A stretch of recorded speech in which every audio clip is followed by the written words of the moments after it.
ನಗರದಲ್ಲಿ weekend curfew ಯಶಸ್ವಿಯಾಗಿದ್ದು ಮಂಗಳೂರು ಎಲ್ಲೆಡೆ ಸ್ತಬ್ಧವಾಗಿದ್ದು ನಾಳೆ ಬೆಳಿಗ್ಗೆ 5ರವರೆಗೂ ಕರ್ಫ್ಯೂ ಜಾರಿಯಲ್ಲಿರುತ್ತೆ. ಪೊಲೀಸರು ಅಲ್ಲಲ್ಲಿ ಬ್ಯಾರಿಕೇಡ್ಗಳನ್ನು ಹಾಕಿ ಅನಗತ್ಯ ಸಂಚಾರ ನಡೆಸದಂತೆ ಕಟ್ಟುನಿಟ್ಟಿನ ತಪಾಸಣೆ ನಡೆಸುವಂತಹ ಪ್ರಮೇಯ ಈ ಬಾರಿ ಏನು ಅಷ್ಟೊಂದು ಕಾಣಸಿಗಲಿಲ್ಲ.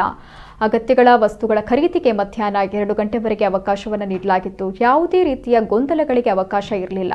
ಇನ್ನು ವಾರಾಂತ್ಯ ಕರ್ಫ್ಯೂ ಸಂದರ್ಭ ಹಾಲು, ಮೆಡಿಕಲ್ ಹಾಗೂ ತುರ್ತು ಸೇವೆಗಳನ್ನು ಹೊರತುಪಡಿಸಿ ಮಿಕ್ಕೆಲ್ಲವೂ ಬಂದ್ ಮಾಡಲು ಜಿಲ್ಲಾಡಳಿತ ಆದೇಶವನ್ನು ನೀಡಿತ್ತು.